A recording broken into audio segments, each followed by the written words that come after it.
Chapter 15. The Scouring of the Tomb. Finally, there was one more room to clear. A small space leading off from the antechamber. This annex was a kind of storehouse. It contained miscellaneous objects, goods that did not fit elsewhere or did not have a specific home. Let's cover it briefly. The annex was notable for its size. Compared to the other chambers, it was small, and yet this hall contained a vast array of goods. In total, more than 2,000 objects emerged from this chamber. In such a small space, that was remarkable. How did they all fit? Of all the rooms in Tutankhamun's burial, the annex was the most disorderly. You might even say it was chaos. Originally, the tomb had a clear layout, but at some point after the funeral, robbers had penetrated the chambers. In the course of their work, thieves ransacked the annex. They tossed objects aside in their search for valuables. More on that later. And as a result, this chamber was utterly trashed. Like a teenager's bedroom, it held a vast assortment of items, piled up wherever they would fit. The annex is a small room. We don't know the name of it, at least not for sure. It's possible the Egyptians called it Ta Wesket der Sebiu, aka the Hall of Repelling the Rebels. What does that mean? Well, the rebels, Sebiu, are a broad concept, the ancient Egyptian version of traitors. Basically, anyone who rejected royal authority, rejected divine authority, or rejected ma'at was a rebel, quote-unquote. So broadly speaking, the Hall of Repelling the Rebels was a defensive space, a place to repel or destroy any who threatened the king. This might be the annex's name, but we can't be sure. The text, Hall of Repelling the Rebels, comes from a box. But that box wasn't found in the annex, it was found in the corridor leading out of the tomb. Perhaps the box came from the annex, looted during the robberies. If so, it is possible that tiny chamber was the House of Repelling the Rebels. That is speculative, but it's our best guess for now. Like the other chambers, the annex was closed and sealed in antiquity. Robbers had broken through the door at the bottom, but most of the doorway and the plaster was intact. From that, Carter and his colleagues could identify the seals, the original stamps used to close the doors. Among various impressions, some of the seals said, quote, "The king of southern and northern Egypt, Neb-Keperu-Ra, Tutankhamun, one who spent his life making images of the gods, that they, the deities, might give him incense, purifications, and offerings every day. Neb-Keperu-Ra, who fashioned a body for Osiris and built his house like it was in the beginning." End quote. I like these texts. They capture a sense of Tutankhamun's government, the public agenda or priorities of his regime. In previous episodes, we have seen how this king commissioned beautiful statues or bodies for the gods, how Tutankhamun and his advisors spent big on the temples and their treasures, episode 145. Well, now we can see how that policy became part of the king's legacy. On the walls of his tomb, royal seals emphasized Tutankhamun's achievements. If these hieroglyphs, or the memory, endured, the king could enjoy a reputation as one who honored the gods, a pharaoh who gave the deities new forms and life. The annex was a mess. Compared to other chambers, this one seemed totally disordered. Clearly, robbers had ransacked the space, throwing objects around carelessly as they sought valuable treasures. But other rooms, like the antechamber and treasury, had faced similar treatment, but the royal officials had tidied those ones up. When they repaired the monument, sealing the tomb again, the ancient inspectors had fixed some of the chaos. But they didn't do that for the annex. They left this room as it was, a jumble of disorder. Why? Well, perhaps this chamber was less important in a religious sense. The other halls had symbolic functions. The antechamber, or hall of waiting, would impede any intruders. The burial chamber, or house of gold in which the deceased rests, was the heart of the tomb. And the treasury, or house of silver, facilitated the king's resurrection as Osiris. So at least 3 of the rooms had vital functions in a religious sense. Maybe the annex, the kind of storeroom, simply wasn't important enough. When it came to clearing the tomb, the inspectors may have focused on the more significant chambers, and in their hurry, they let the annex be. That is hypothetical, we haven't proved it, but it could be an explanation. Anyway, enough about the context. Let's get into some details. How Carter approached this jumbled, messy space, and a couple of small but cool items found in the hall. The annex does tell some interesting stories. Let's explore it quickly.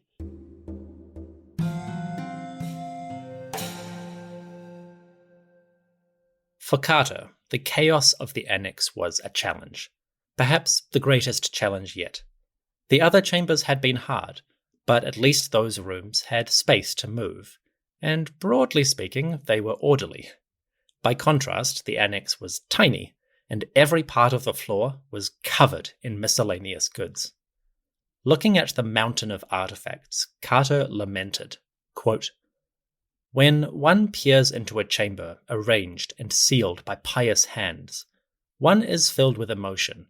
It seems as if the very nature of the place and objects hushes the spectator into silent reverence.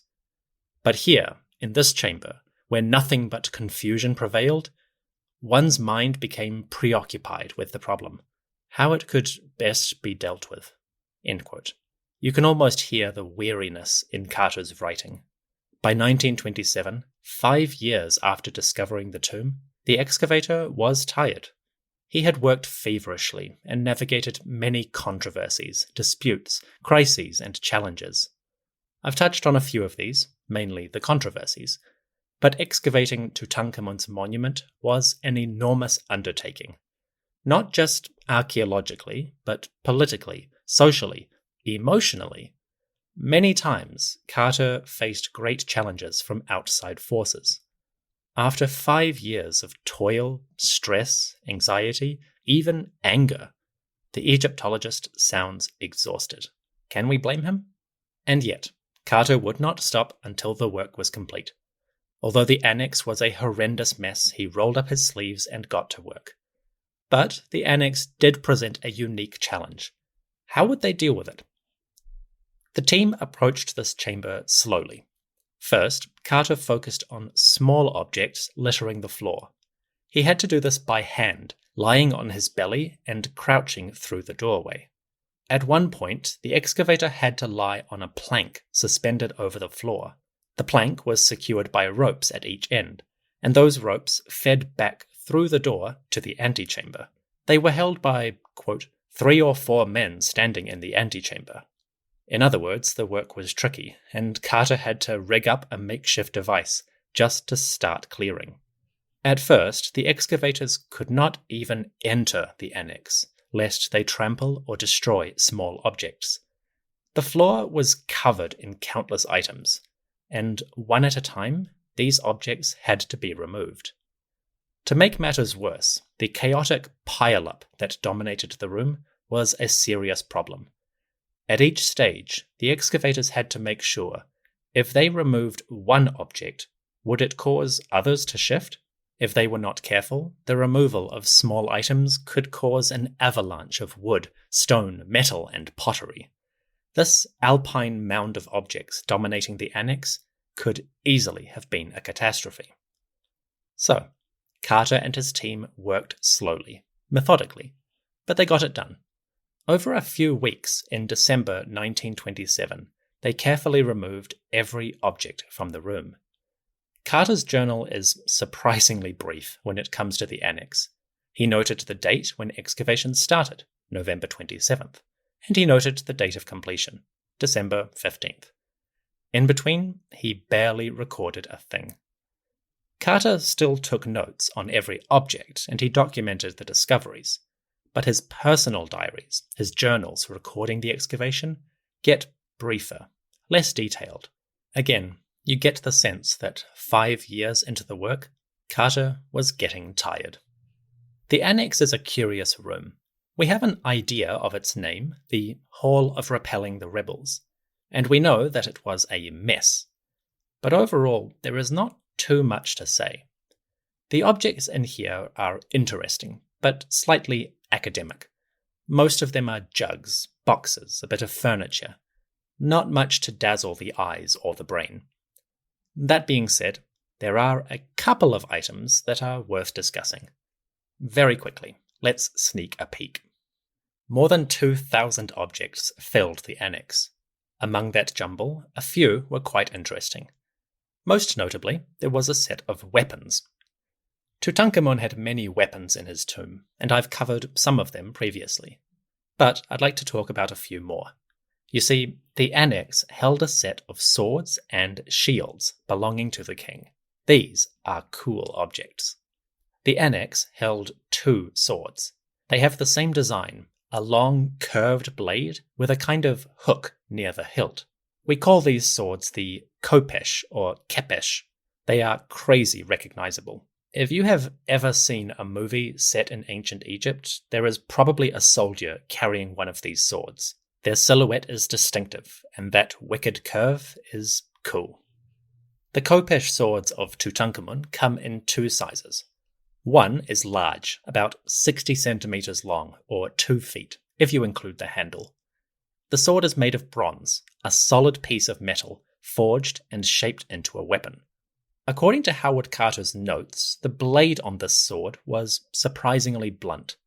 He thought maybe it was more of a crushing weapon than a cutting one. Either way, the item is heavy and impressive. You could probably do serious damage with it.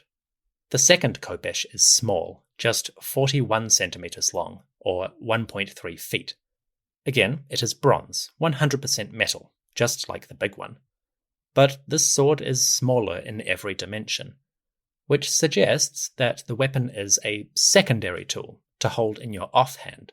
Or maybe it was Tutankhamun's childhood sword. Even as a youth, Tutankhamun would need to learn and demonstrate skills in fighting.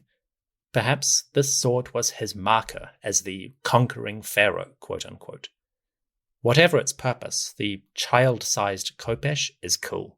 You can imagine the young king, 10 years old, swinging this around a training yard. To any wandering spirits that mean harm, stay back. Tutankhamun was armed. Then we have the king's shields. I think these are really cool. 4 of the shields are functional and kind of basic. They are large rectangles with a rounded top and covered in animal skins. Nothing fancy, no decorations. They were utilitarian in the best sense, suitable for battle, good for protection. Did Tutankhamun ever use these shields in a fight? Unclear. Maybe in training, and maybe he went on campaign once or twice. We do not have any direct evidence on that question. At the very least, the presence of this shields meant that the king could fight, if necessary, in the afterlife. That would come in handy on the dangerous roads of the Duat. So 4 of the shields are functional. The other 4 are decorative. These ones are not solid pieces of wood. Instead, they are carved out like a stencil to form images. On one shield, we find a picture of Tutankhamun reaching out to grab lions by the tail. The animals struggle, but the king raises a sword, his kopesh. The pharaoh is ready to strike. Behind Tutankhamun, a vulture raises its wings in praise, and above, a sun disk with large wings forms the top of the shield. In other words, this piece is more decorative, probably a ceremonial object. With large gaps in the wood, shields like this would be useless in a fight, but they would make a splendid show on parade. So maybe these were Tutankhamun's public display shields, the sort used in processions and grand appearances of pharaonic power. Finally, we have a pair of sandals. That may not sound like much, but these ones are cool. The sandals complement the weapons and the shields. You see, they bear images of prisoners on the soles. On the base of each sandal, a pair of men stand back to back. The 2 men are distinct. One comes from the south, one comes from the north. They have stereotypical features, costumes, and hairstyles. and they both have their arms tied behind their backs. Above and below the men, symbols of bows appear. In other words, these sandals present the enemies of Egypt, the foreigners from other kingdoms whom the pharaoh should destroy. Well, Tutankhamun could do that just by walking. Because the prisoners appear on the soles of his shoes, when he walked, he stepped on them repeatedly. In other words, these random sandals may not seem like much, but they give an insight to Egyptian attitudes. Tutankhamun, the king of southern and northern Egypt, should defeat all enemies. He should overpower them and trample them underfoot. Well, he could do that, literally, with these sandals. It's a small thing, but I think it's quite cool. Now, those are just a couple of the 2,000 objects found in the Annexe. I really wish I could go deeper. There are some beautiful items here. But many of those objects would do better in a visual format. If I ever get around to making YouTube videos, I will cover some of these in greater detail. For now, we really must move on.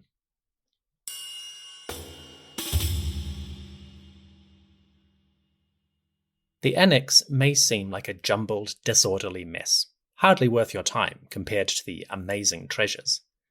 But for Carter, the Annexe was surprisingly informative. Beneath the chaos, there were glimpses of order. Studying the objects and their location, Carter figured out the story of this chamber. He determined the way that originally the items had been stacked up, how the mourners burying Tutankhamun had filled the chamber with goods. They grouped the items together by their type and material, so wooden items went on top of the stone ones, not the other way around. From that, Carter got a basic sense of the layout.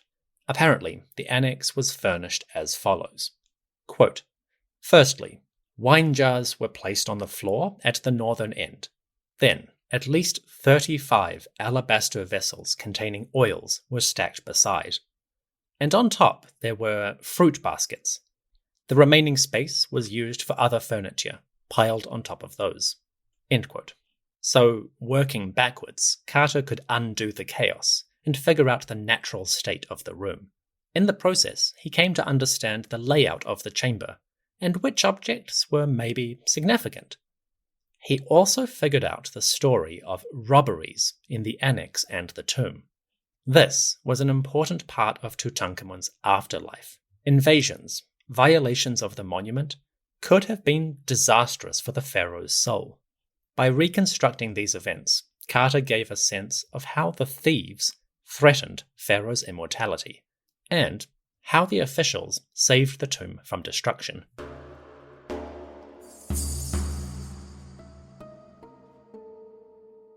By Carter's reconstruction, the robberies happened in 2 phases, 2 separate incidents separated by weeks, months, or even years. Each robbery had specific goals, and they left specific traces. Let's explore them. The first robbery happened soon after the funeral. Perhaps a few days, maybe a couple of weeks after Tutankhamun was buried, thieves broke into the tomb. At this point, the corridor leading to the chambers was still clear. It had not been filled with rubble or debris. The tomb was buried and hidden, but the inner halls were clear. So the robbery was pretty easy to effect. At some point, thieves broke through the door leading to the tomb. They went along the passageway, then broke through the second door, the one leading to the antechamber. This group worked quickly. Digging through the door, they focused on 2 areas: the antechamber itself and the annex. The thieves went in and began to rifle through boxes. They took metal, leather, linen, always useful, and they took oils. Jars of cosmetics, unguents, and ointments were a prime target. They were valuable and hard to acquire, but they would also rot quickly if left alone. So in the first robbery, the thieves probably targeted the perishable material, the high-quality oils, fats, makeup, anything they could acquire to use and sell quickly. The team worked in haste. Apparently, they were in a rush. Fair enough. But in their haste, they ransacked the annex. They threw boxes and items around to find the valuables more quickly. There was no time for caution, no time to do it carefully. They pushed, pulled, and grabbed as quickly as they could. However, the group fled the tomb as quickly as they came. Perhaps the royal guards showed up, or maybe the robbers grabbed as much as they could and got out before discovery.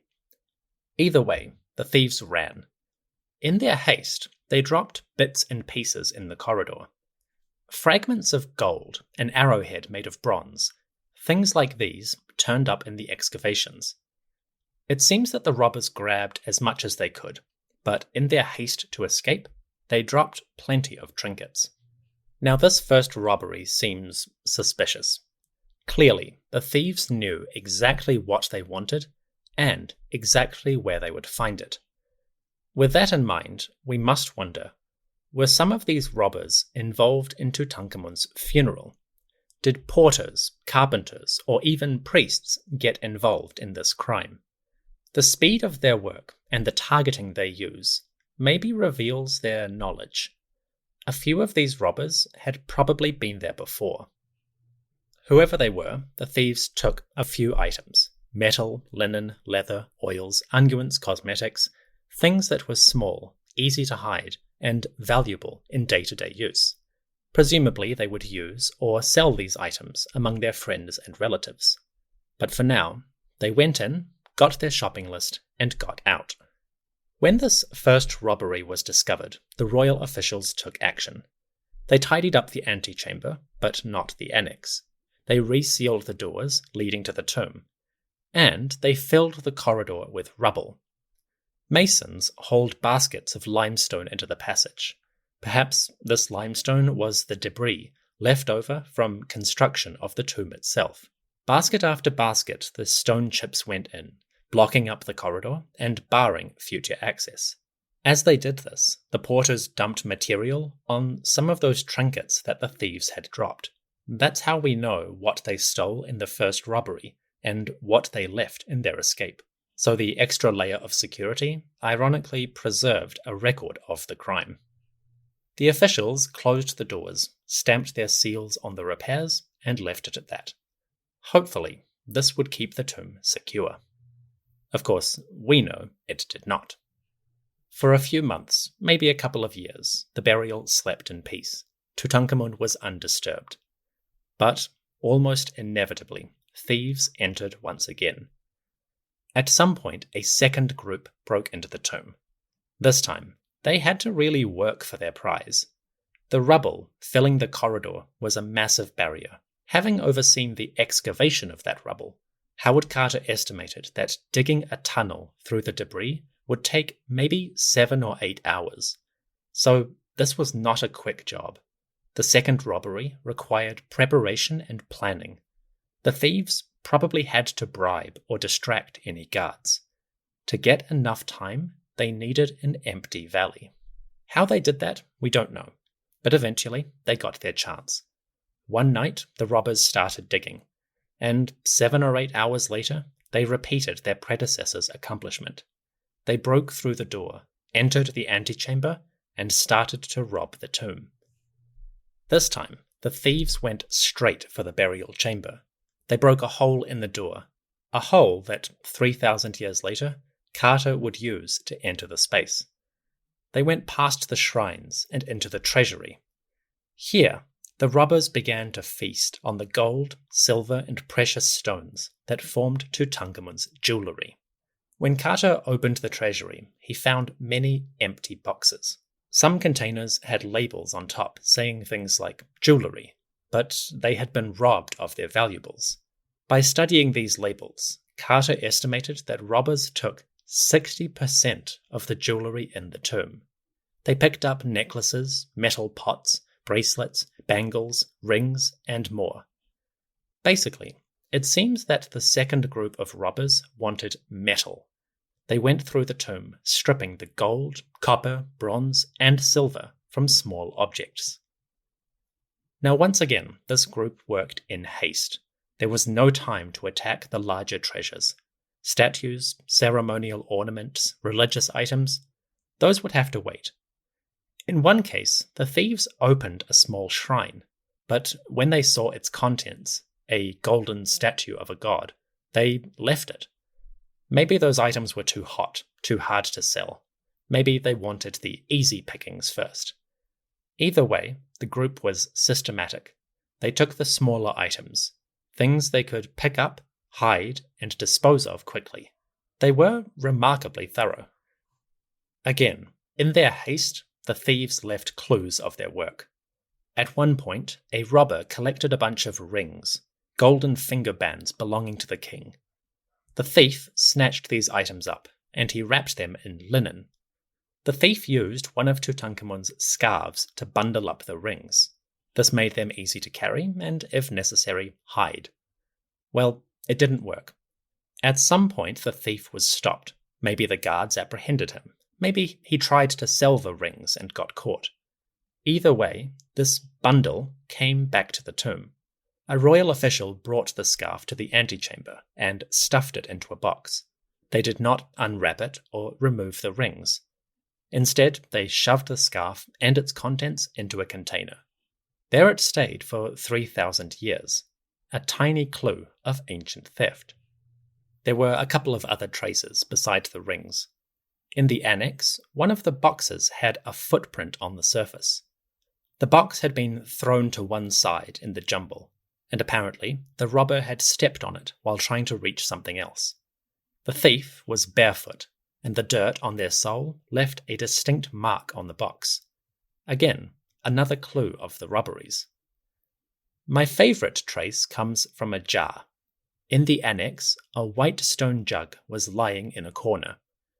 Originally, this jug held some kind of fatty cream or oil, but the robbers had scooped that material out to steal it. When they did so, the thief left their fingerprints in the residue. Hypothetically, if we could go back in time, it might be possible to find the culprit and ID them. The robberies were thorough, but they failed to ruin the tomb. Apparently, these two incidents were bad for the smaller items, jewellery, pieces of metal, and for perishables, cosmetics, oils, unguents, etc. Overall, though, the royal security held firm. The tomb of King Tutankhamun remained mostly intact. And after the second robbery, the tomb lay untouched for millennia. How? Well, the answer is surprisingly simple. Periodically, the Valley of the Kings will play host to torrential rainstorms. Egypt is famous for not having that much rain, but 3,000 years ago the climate was a bit wetter, and heavy rains do still happen. These storms can be incredibly focused, huge amounts of water dumping in a small area very quickly. Cato had seen these firsthand, and he recorded their effect. Apparently, a torrential rainstorm could easily create a flash flood, a torrent of water rushing down a valley. That water picked up the dust and mud as it passed, and apparently the tomb of King Tutankhamun was buried by one of these floods. At some point, a heavy wash of water, dirt, and sand had flooded over the tomb. That material piled up, and it also obliterated any traces of the monument beneath. Then, humans added their own layer. A century or two after Tutankhamun, royal workers were digging another monument in the valley, and as they dug their tomb, they were dumping their rubble down the hillside. Well, that rubble happened to fall over the tomb of Tutankhamun. So a combination of natural flooding and then human excavation caused a massive pile of debris over the burial. As a result, the tomb of King Tutankhamun was hidden from human eyes. Thanks to nature and human deeds, Tutankhamun was preserved. It's a wonderful but lucky circumstance. Quite easily, Tutankhamun could have been robbed like all the other tombs, but the placement of his monument and random events that came later served to bury his tomb. It may seem absurdly simple, but it happened, and it worked quite well. Of course, that series of natural circumstances does raise questions. What other tombs might lie undiscovered in the region? Excavators are always curious to cover ground in the Valley of the Kings. Maybe something has been missed. Maybe other tombs went missing, just like Tutankhamun's. The circumstances in which the tomb was robbed, then buried, and then covered over do raise that tantalizing possibility. But I digress.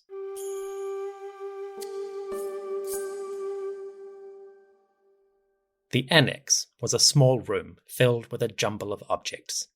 It may not seem like much, but it was quite informative. Howard Carter and other historians could learn a lot from the objects found in this room. Today, we can identify the provisions, like wine, oils, and creams, that a pharaoh might require. We can determine the order in which certain chambers were stocked. And studying the robberies, we can learn about the priorities of ancient thieves.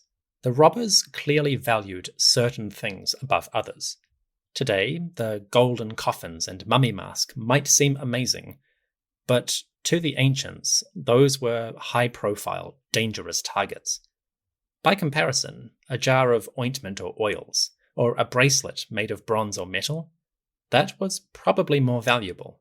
It was easier to hide, easier to sell, and possibly easier to use. So, we can learn something about the mindset of Tutankhamun's people. Yes, the golden treasures are fabulous, but for the average Egyptian, there were other priorities, and thanks to the deeds of those robbers, we can get a glimpse of their mindset.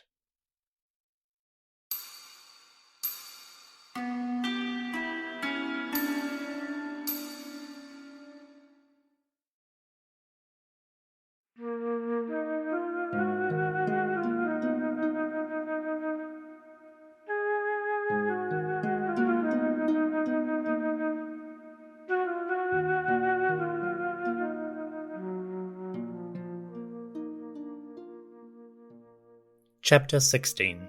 The End of Excavation. The annex was the last room to clear. By December 1927, Carter had finished removing objects from the tomb. 5 years had passed since he first opened the monument.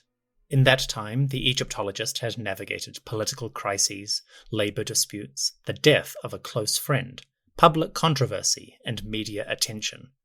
And always the anxiety of responsibility.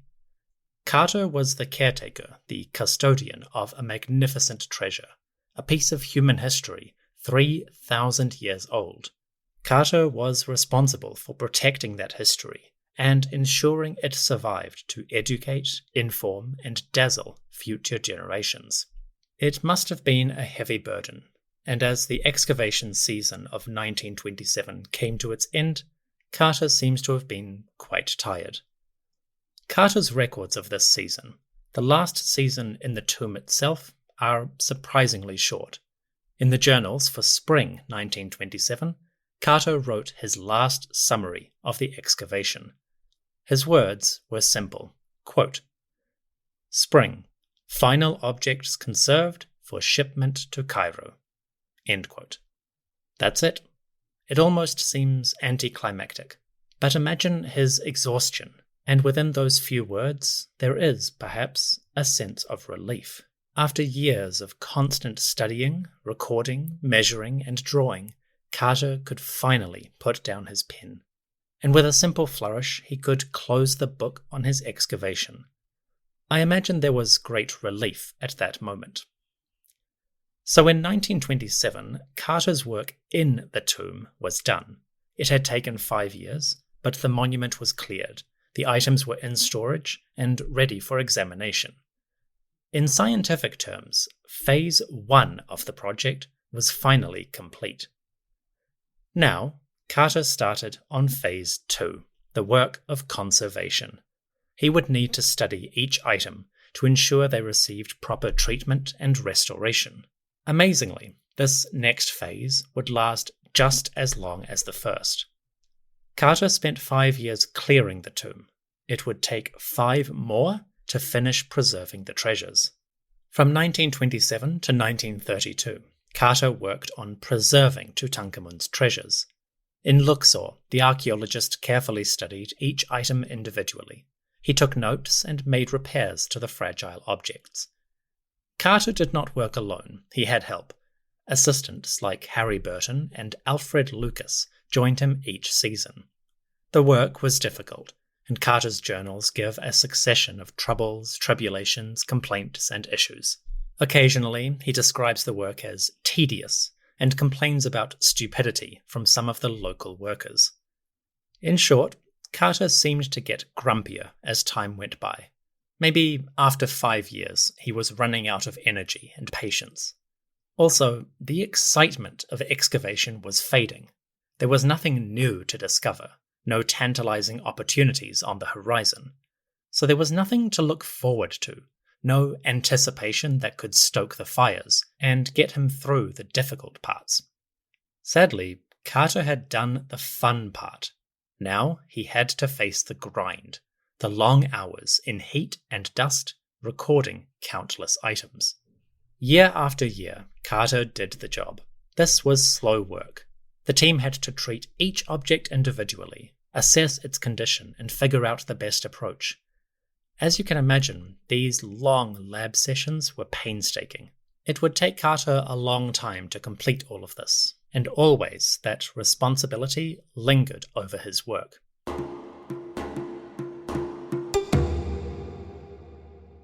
Along the way, Carter had other jobs to attend. The main one was publicity. To keep the general public interested, Carter was obliged to give lectures around the world about his discovery. Newspapers could record his words, and radio could broadcast his voice, but the public still wanted to see him in person. And so, Carter dutifully went out on tours, presenting the excavation to crowded halls and audiences. Surprisingly, the lectures went quite well. When giving a talk in London, Carter received a glowing review from The Guardian. Quote, "The audience that filled the New Oxford Theatre this afternoon represented all classes of the community, who have been thrilled as they watched the progress of Carter's work. Members of scientific societies, representatives of the museums, personal friends of Lord and Lady Carnarvon, travellers who knew Egypt well, and people whose minds had only recently been opened to the wonders of Egypt. All of them listened for 2 hours to the wonderful story. Mr. Carter is an excellent lecturer. Step by step, the audience followed the expedition's work." End quote. Carter became a skilled public speaker, and his lectures had broad appeal. His tour of Canada and the United States sold out in advance. Today, that may seem unremarkable, but at the time it was noteworthy. In fact, the demand was so great that Carter had to repeat his lectures. He would give a talk one day, and then do it again the next, just to accommodate the public demand. Basically, Carter had a dose of celebrity. His 15 minutes of fame brought great attention and revenue to his pocket. Finally, there was writing. Between 1922 and 1933, Carter published 3 books about the tomb of Tutankhamun. They described the discovery and antechamber, the burial chamber, and the annex and treasury. In these books, Carter covered the broad strokes of his work, and he did a good job all around. Carter's books on Tutankhamun are informative, engaging, and personable, and they're still in print today. Nevertheless, these 3 books were insufficient. They gave the essentials, and you can learn a lot from them, but academic, scientific publishing requires a lot more detail. Before Carter could finish his work, he would need to publish the tomb in scientific terms. He would need to present every object with drawings, measurements, descriptions of the items, copies of the hieroglyphs, translations, photographs, references to earlier scholarship, explanations of the context, where it was found, what its condition was, and how they conserved it, and many more details besides. Basically, having carefully recorded and documented every item for the excavation, Carter now had to do that all over again. Only this time, he had to turn it into a detailed academic discussion. Carter never achieved this project. While he started working on a publication, the scope of the work was simply too great. Nicholas Reeves, in The Complete Tutankhamun, summarizes the problem nicely. Quote, "The years after 1933 were occupied with the preparation of the definitive, 6-volume work on the discovery. But progress was slow, and reading through Carter's notes, one gains the impression that the task to which he had given his life, at the end, proved too much for him. End quote. Ultimately, the job of analyzing and publishing the tomb of Tutankhamun exceeded Carter's energy. This seems understandable. For one thing, Carter spent 10 years just excavating and preserving the monument. His work on the tomb was stressful, labor-intensive, frequently frustrating, and above all, long. And Carter was not a young man. When he discovered the tomb, he was already in his 40s. And you can imagine how 10 years of politics, digging, careful study, and laboratory work wound up exhausting the scholar. In fact, in 1933, just after he published the 3rd volume of his book, Carter fell ill, and he remained sickly for the rest of his life. So, exhaustion, overwork, and the massive volume of material all came together to defeat the Egyptologist. We should have empathy for Carter's predicament. The job of publishing this tomb was enormous, probably too big for one person. In fact, the tomb of King Tutankhamun has proved insurmountable to generations of scholars. Even large institutions, well-funded and resourced, have struggled with this task. In the 1950s, the Griffith Institute at Oxford University began publishing parts of Tutankhamun's tomb. Different scholars, each specialists in their field, tackled different groups of objects. The results were commendable. Starting in 1963, the Griffith Institute published excellent works, like hieratic inscriptions from the tomb of Tutankhamun, composite bows from the tomb of Tutankhamun, chariots and related equipment from the tomb, the corpus of hieroglyphic inscriptions, in German, the sarcophagus in the tomb of Tutankhamun, and many others. These books continue to appear slowly. The latest volume came out in 2019, and a book on Tutankhamun's coffins has been in preparation for more than 20 years. The point is, this is a huge job. Even an organization as experienced as the Griffith Institute must work for decades to publish the items. With that in mind, I'm not sure Carter could have finished his work. The task of studying Tutankhamun's artifacts, his tombs, and all the historical material, and then bringing that together in an academic discussion, that might simply be too much for one person.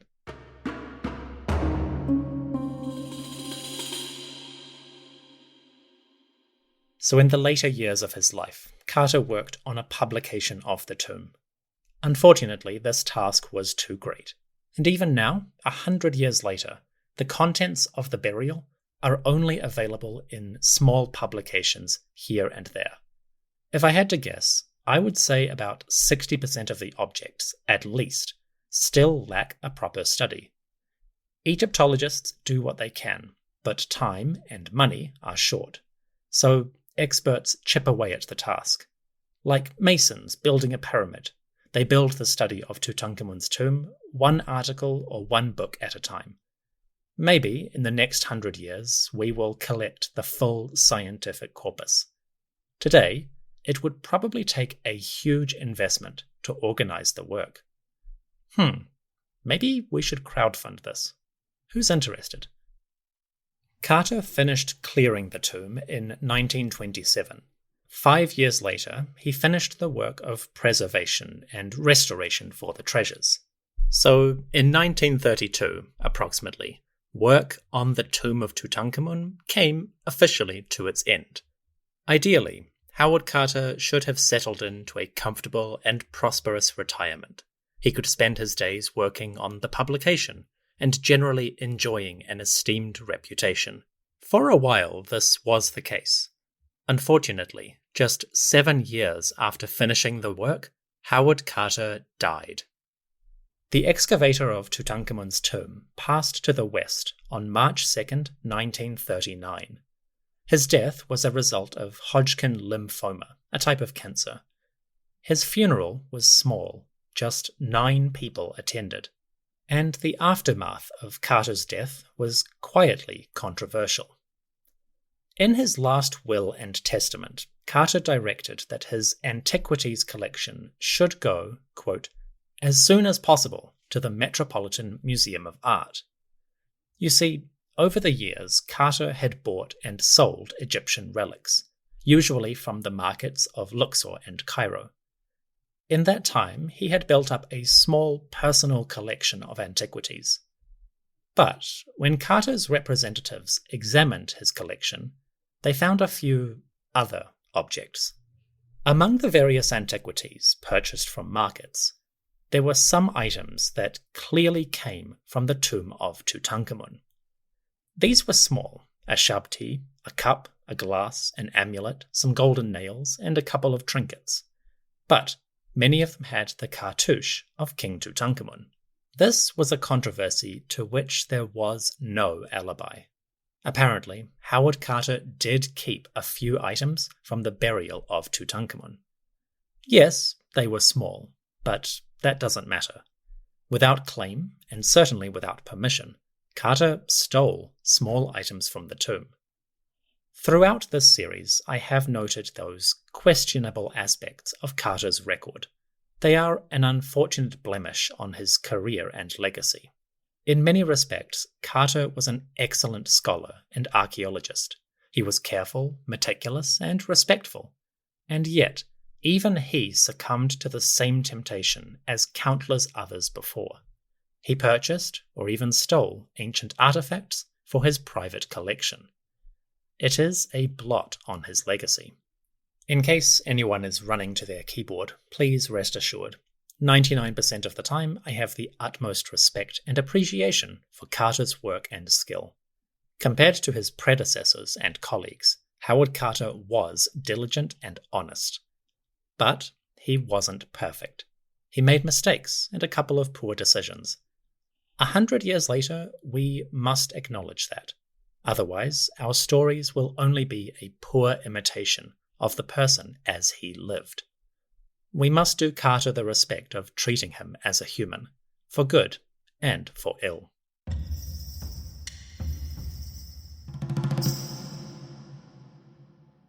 In March 1939, Carter's story came to its end. But the story of his work, the story of King Tutankhamun's tomb, that will linger for many generations. Today, the tomb is probably the most famous archaeological discovery ever. Other finds come close, but Tutankhamun has a special place in archaeological history. Why? There are various reasons. First, the tomb was intact, mostly, and that gives special insight to the burial customs of ancient pharaohs. Prior to this discovery, archaeologists had traces of royal burials, fragments from various tombs that gave a picture of the ancient rites. But most burials were robbed long ago, so in the early 1900s, the picture was like a jigsaw puzzle with many pieces missing. The discovery of King Tutankhamun's burial filled in many gaps. Now, scholars could examine a complete set of funerary equipment. They could study what they knew or guessed from other tombs, and see how that lined up with Tutankhamun. It wasn't a perfect comparison. The king's tomb is small, mostly undecorated, and it seems to have been improvised late in the day. But the contents and the arrangement are a valuable resource for scholars of funerary rites. The second reason for Tutankhamun's fame is timing. When the tomb came to light, communication technology had advanced enough to make the discovery global news. Photography and film gave new insights to the work, and people around the world could see the items from the tomb. Now, you didn't need to visit Egypt or have access to a museum. Tutankhamun's burial was open and visible to everyone, and so everyone knew of its wonders. Thirdly, the curse played its own part. Tabloid news and speculative media built up their own cycle of sensationalism. A lot of this was faulty, but there could be meaningful information sprinkled here and there. At the very least, people who did not care about archaeology, but loved a bit of gossip, might find their interest sparked by tales of curses and mummies. I would guess that at least a few people became interested in Egyptology as a science on the back of those reports. Then again, the curse of Tutankhamun's tomb is real. Not in the supernatural sense. No, the real curse is the friends we made along the way. The real curse is the overwhelming scale of this burial. Thousands of items, each one a valuable piece, were piled into the chambers. As a result, the tomb is a massive task. Documenting and studying those objects is quite simply too much for one person. Maybe with time and funding, a dedicated group could do it. But even a century later, most of Tutankhamun's burial remains a curiosity, awaiting proper study. So, in a sense, the curse of Tutankhamun's tomb is that it was so well preserved. With such a huge array of objects, scholars are kind of overwhelmed, and covering everything has proved an insurmountable challenge. Finally, the reason Tutankhamun's burial is so well known is that it makes a great story. In dramatic terms, all of the elements are there. A bold idea, undertaken by archaeologists against the odds. Struggles against social and personal challenges. Long years of digging, when the results seemed hopelessly small. And then, finally, a triumph. The moment of discovery when centuries vanished and the excavators came face to face with Tutankhamun himself. When you boil the story down to its essential elements, it has the makings of a good drama. Of course, the reality was messier, and I hope I've captured some of those uncertainties, those controversies and details to your satisfaction. For now, it is time to bring this story to its close.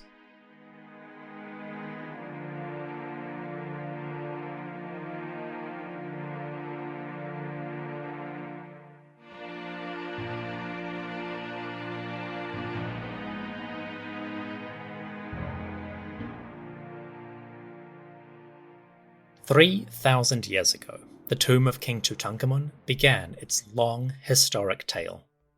Around 1334 BCE, give or take, the young pharaoh went to his eternal rest. High officials and priests conducted the ceremonies. Servants placed countless items in the tomb's 4 chambers. The king's mummy, wrapped and protected, went into its sarcophagus. And when all was said and done, the royal agents bricked up the doors, stamped their seals on the plaster, and closed the tomb. A few days, maybe weeks later, the tomb opened again. One night, a group of thieves stole into the crypt. They broke the doors and entered the antechamber and annexe. Furtively, they looted small items of metal, linen, leather, and oils. The high-quality fats, cosmetics, and unguents were prime targets. And the group helped themselves. In their haste, the thieves ransacked the annexe and dropped many items as they fled. Royal officials inspected the tomb, tidied up some of the mess, and sealed the doors anew. They filled the corridors with rubble to add an extra layer of security. Then they added new seals to the doors. Their work was quick but efficient, and perhaps the tomb slumbered for a few more years. Eventually, thieves came again. They tunneled through the rubble, labouring for hours just to access the chambers. Once inside, they again looted high-value items. Jewellery was a prime target, and the group may have stolen 50 or 60% of Tutankhamun's trinkets. Again, the thieves were hasty, and as they fled, some may have dropped or lost items. Later, when royal officials returned, they placed some of those objects back, and they tidied up a bit of the damage. Then, yet again, they closed the doors, filled the corridor, and stamped their seals on the tomb. It was the second repair after the second robbery. Fortunately, this one held. Over the next 2 centuries, the tomb of King Tutankhamun experienced some splendid good fortune. First, a flash flood from a torrential downpour of rain laid mud and silt over the site. Then, around 1150 BCE, workers digging another tomb started dumping their rubble down the hill. Each basket of limestone, dirt, and debris added to the pile building up over Tutankhamun. Soon, the young king's tomb was utterly buried, hidden so thoroughly that no one knew it was there. Now, Tutankhamun enjoyed a long, peaceful sleep. For 30 centuries, the king's tomb lay underground, unknown and undisturbed. Events in the world passed by, and the king slept on. History became legend, legend became myth, and for 3,000 years the king passed out of all knowledge, until, when chance came, he ensnared a new era. The tomb came to the scholar Carter, who opened it late 1922, and the discovery consumed him. For 10 years, Howard Carter labored to document, preserve, and excavate this ancient pharaoh's tomb. In the end, the monument exhausted the archaeologist, and Carter died before he could fully publish the results. Now, a century later, the tomb remains somewhat underappreciated. Tourists flock to the Valley of the Kings, hoping to see the chambers, and they fill the museums of Cairo to see the treasures up close. And yet, academics struggle to examine and publish the thousands, literally thousands of items in full scientific detail. Every few years, a new study will emerge, another piece in the larger puzzle. But time and funding are short, and this hampers their efforts. It will be a long time before the tomb of King Tutankhamun is fully, completely studied. Today, many visitors are disappointed when they see the tomb in person. Understandable. Compared to others in the Valley of the Kings, Tutankhamun's monument is small, it is sparsely decorated, and it is brightly lit. The valley itself is almost unrecognizable from Carter's day. It has paved roadways and a rest area just across from the tomb. With these modern amenities, the tomb loses some of its mystery, and faced with the reality, many people are blasé. Nevertheless, for those in the know, this monument remains a special place. It is not about the size or the art or even the treasure. It is about a story that began 3,000 years ago, but only came to our attention 100 years ago. The human world is radically different from the days of Tutankhamun, and even of Howard Carter. And yet, the preservation of this tomb, and the excellent quality of its excavation, make the story more immediate than any other. Looking at Tutankhamun's burial, the chambers, the treasures, the art, the mummy, we can imagine a connection between ourselves and him. Compared to other pharaohs, Tutankhamun is less ancient history and more modern celebrity. And looking at his face, we can imagine something of ourselves in the young king. His untimely death and hasty burial touch a nerve in some people. It can encourage us to reflect on life, the shortness of our time on the earth, and the importance of our legacies. The burial of Tutankhamun reminds us what we leave behind matters far more than what we are. Tutankhamun was not a great pharaoh in terms of power, splendor, or monuments, but the survival of his tomb is an invaluable resource. Studying these objects, we can understand more about his world, his society, and the things that those people did. Every treasure had an artist who made it. Every painting came from a brush guided by a skilled hand. The king's mummy did not happen naturally. Physicians, trained in the arts, prepared his corpse for eternity. And the tomb, although small, is the product of countless hours in labor. Every chip of limestone, every bit of dirt, had to be removed by hand. The tomb is not just a monument to King Tutankhamun. It is a monument to work and effort from many ancient people. When we enter these chambers, or see the treasures in a museum, we gaze on the work of humans just like ourselves.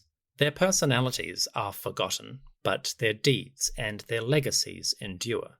and that has a lesson for us all. In some respects, the tomb of King Tutankhamun is the ultimate ancient Egyptian monument.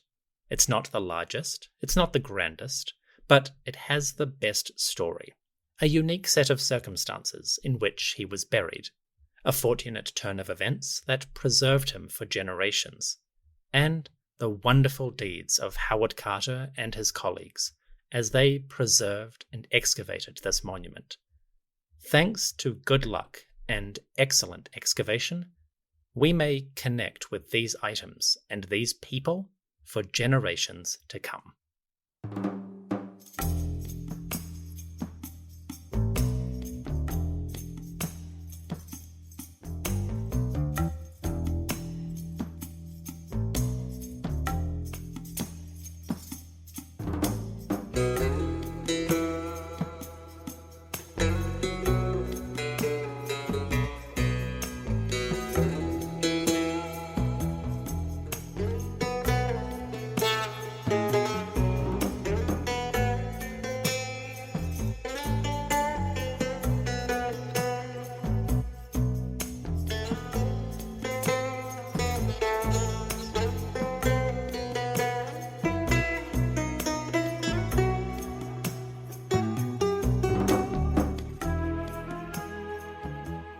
Hello everyone, Dominic here. I would like to extend a massive thank you. If you have made it this far, please give yourself a round of applause. Long ago, when I started this podcast, I knew the tomb of Tutankhamun would be a high point in the narrative. And even then, I knew it would take a couple of episodes at least to cover. But the more I dug into the story, the more excellent tidbits emerged, the more legends, misconceptions, and myths I encountered. And, well, you know me. I love telling these stories. And when a tale is this juicy, it is hard to resist diving into the depths. Believe it or not, this is the abridged version. There was plenty of content that I had to cut for time and storytelling. Hopefully, in the future, there will be opportunities to revisit these tales. For now, it is time to say farewell to King Tutankhamun's tomb. This episode is the product of your support. Thank you, everyone, for listening to the show. I am incredibly grateful to all of you, and I hope you enjoy the story. I would like to extend a special thank you to my supporters on patreon.com. As this mini-series was so detailed, I could not have done it without you, all of you. So let me thank each and every patron by name and tier. To the priests who honor the gods and satisfy their demands, my thanks to Stephen, Nidin, Kyla, Evan, Kendra, Jason, Andy and Chelsea, Yola, TJ, Terry, and Linda. To the hereditary nobles who lead with splendor, all gratitude to Pat, Rodney, AJ, Karen, Colin, William, Andrew, Martin, Anders, Rabia, Sean, William, David, Mark, Louise, Mandy, Alexander, Connor, Karen, James, Stephen, Jan or Jan, Kate, Peter, Catherine, Logan, Pernille, Mycost, Connor, Simone, Dean from Ra Egyptian, Sarah, Elna, Christopher, Skip, Sean, Eric, Sandy and Stuart, Simon and Chrissy. To the overseers, your contributions build great foundations.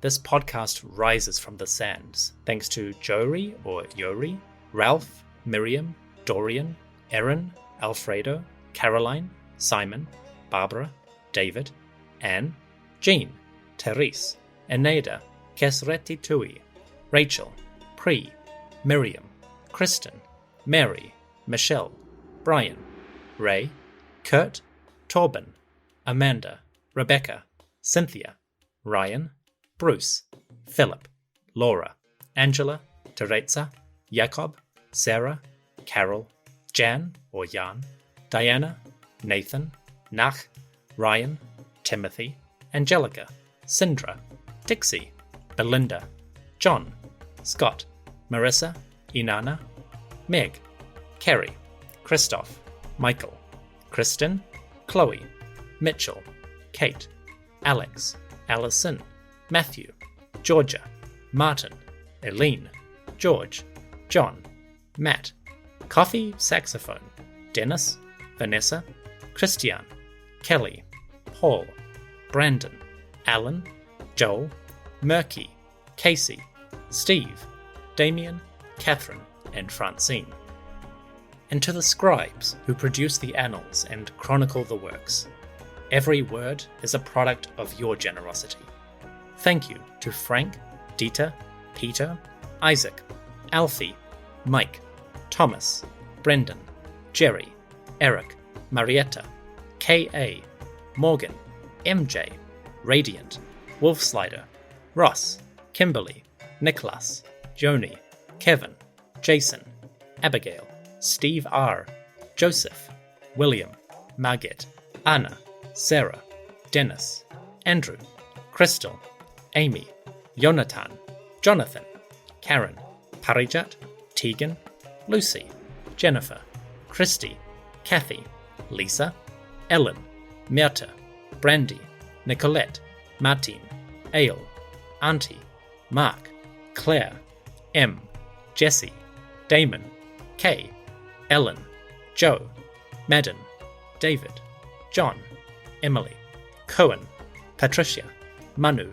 Gary, Christine, Martin, Stefan, Cheryl, Francis, Luis, Thomas, Vicky, Ali, Billowcat, Christopher, Tim, Jose, Sam, Ian, Rosemary, Valerie, Dylan, Nick, Stuart, Laurelyn, Dan, Justin, May, Heather, Kieran, Pamela, Jane, Simon, Daniel, Telasila, Ben, Heike, Donald, Valentine, Frank, Lars, Daniel, Bill, Jose, Sheila, Carolina or Carolina, Nancy, Declan, Paul, Juan Salazar de Leon, 10 out of 10, Alan, Mike, Jesse and Shari, Howard, Alistair, Michael, Cecil, Loris, Leslie, Naya, John, Ava, James, Pavel, Adrian, Joanne, Wanda, Nata, Jeff,